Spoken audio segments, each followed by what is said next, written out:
విధి ఆడిన ఆటలో దూరమైన ఈ అక్కా చెల్లెళ్లను కాలం మళ్ళీ ఎప్పుడు కలుపుతుంది? జానకి పరిణయం మీ ఈటీవీలో.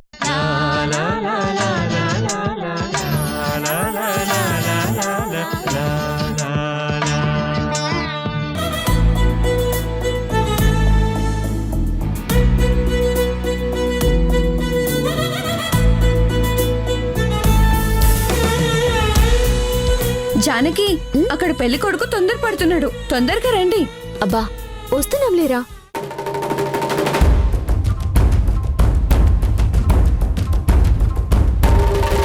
నమస్కారం బాబు. రుద్రాణమ్మ గారు రాలేదా? లేదు, ఈ సంబంధం సెటిల్ చేసుకోమని ఆ ఇంటి నుంచి పసుపు కుంకుమ పంపించారు. ఇంకేం ఆలోచించకుండా ఈ సంబంధాన్ని కలుపుకోండి. అయ్యయ్యో, ఎంత మాట! రుద్రాణి గారు చెప్పాక ఇంకా పెళ్లి చూపులు కూడా అనవసరం. పెళ్లి ముహూర్తాలు పెట్టుకోవడమే తరువాయి. ఏదో ఒకసారి పిల్లాడు చూసుకుంటారని ఈ తంతు ఏర్పాటు చేశాం. రండి బాబు, కూర్చోండి.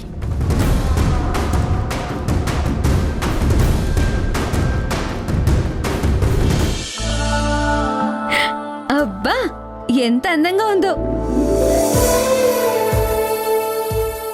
ఇలా చూస్తుంటే నాకే పెళ్లి చేసుకోవాలనుంది. రీ బుజ్జి, బాల్య వివాహాలు నేరంరా. కొన్నాళ్ళు ఆగొచ్చు కదా, నేనే చేసుకుంటాను. అప్పుడిది ముసల్దైపోతుందిరా.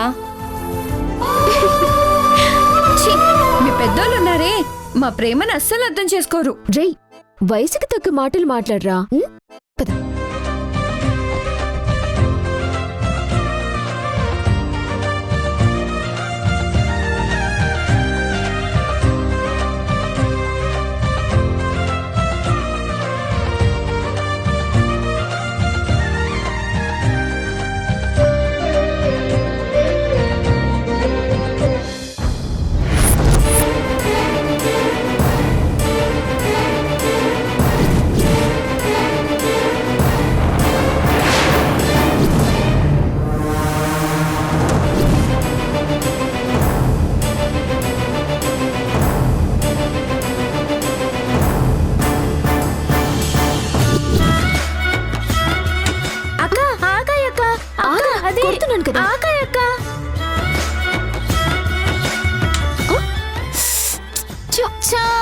తగలట్లేదురా. సరే ఆగు, పట్టుకో.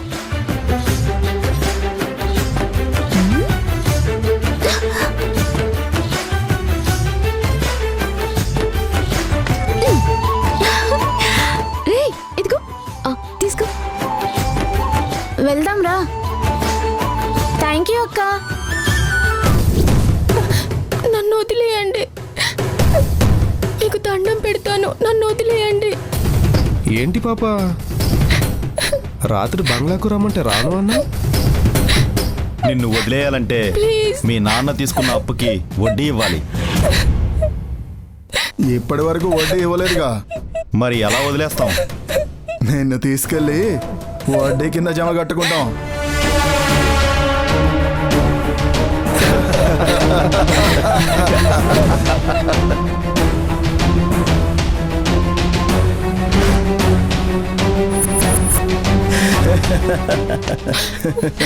బాబు గారు, మీరేనా చెప్పండి బాబు గారు, నన్ను వదిలేయమని చెప్పండి ప్లీజ్ బాబు గారు. వాళ్ళు నా ఫ్రెండ్స్, వాళ్ళకి ఏం కావాలో నువ్వు ఇచ్చావనుకో, నీకు ఇబ్బంది ఉండదు, వాళ్ళకి ఇబ్బంది ఉండదు. అలా అనకండి బాబు గారు.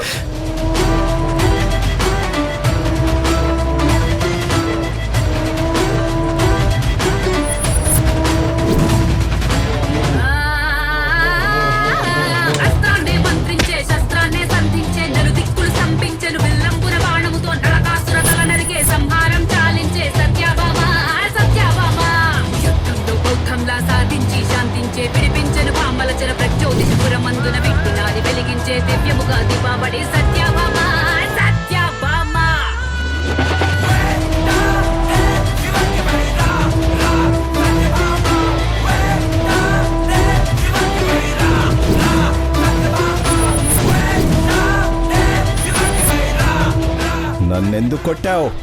నీ కళ్ళ ముందు ఒక ఆడపిల్లని ఏడిపిస్తూ ఉంటే నవ్వుతూ చూస్తున్నావు కదా, అందుకే కొట్టాను. అది మా ఇష్టం. అయినా ఇంట్లో మా పెళ్ళాలకి లేని బాధ నీకెందుకు? మీ ఆవిడ కూడా ఒక ఆడదే కదా. ఇంకో ఆడదాన్ని ఏడిపిస్తున్నావని తెలిస్తే తోట తీసేస్తుంది. అంత సీన్ లేదమ్మా. ఇది మా జయసింహ రాజ్యం. ఇక్కడ మేమనుకున్నదే జరుగుతుంది. మీరనుకున్నది జరగటానికి ఈ బొబ్బిలి మీ జాగీరేం కాదు. ఎక్కడ తప్పు జరిగినా తోట తీసేస్తాం. ఏమనుకున్నావు? నేనెవరో తెలుసు కదా. నాతో పెట్టుకుంటే ఏమవుతుందో తెలుసా? మర్యాదగా నీ పని నువ్వు చూసుకో. నా కళ్ళ ముందు ఒక ఆడపిల్లని ఏడిపిస్తూ ఉంటే చూస్తూ ఊరుకునే రకాన్ని కాదు, నీ పని పట్టే రకాన్ని. నిన్ను వదిలేసి దాన్ని ఏడిపిస్తున్నామనా? ఇంతలా రెచ్చిపోతున్నావు? ఇప్పుడు నిన్ను ఏడిపిస్తాను.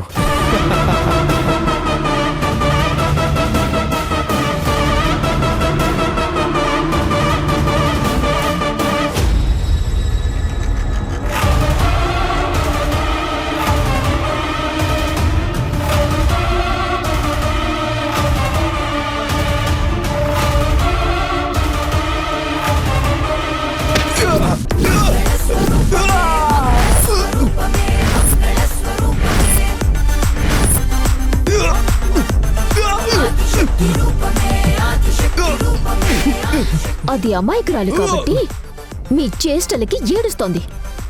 ఇక్కడ ఆడపులి. చెయ్యి వేసేలోపే నీ పీక తెగుతుంది. నీకు సంబంధం లేని విషయాల్లో తలదూరిస్తే మర్యాద ఉండదు. మర్యాద గురించి నువ్వు మాట్లాడుతున్నావా? నీ కళ్ళ ముందే ఒక ఆడపిల్లతో అసభ్యంగా ప్రవర్తిస్తూ ఉంటే కళ్ళప్పగించి చోద్యం చూస్తున్నావు. అసలు నువ్వు నా దృష్టిలో మనిషివే కాదు. ఏంటి ఎక్కువ చేస్తున్నావు? మా వదినెవరో తెలుసు కదా. నీ గురించి చెప్పానంటే ధర్మపీఠం దగ్గర నీ పరిస్థితి ఏంటో ఆలోచించు. మీ వదిన పేరు చెప్తే ఇక్కడ భయపడే వాళ్ళు ఎవ్వరూ లేరు. ధర్మపీఠంకి పిలిపించు. నీ తప్పేంటో ఆవిడికి చెప్తాను. శిక్ష ఎవరికి వేస్తారో అప్పుడు చూద్దాం. ఏంటే ఒంటరి ఆడపిల్లవు కదా అని వదిలేస్తుంటే ఎక్కువ చేస్తున్నావు. మేము ముగ్గురు ఉన్నాం తెలుసా? అయితే ఏం చేస్తారా?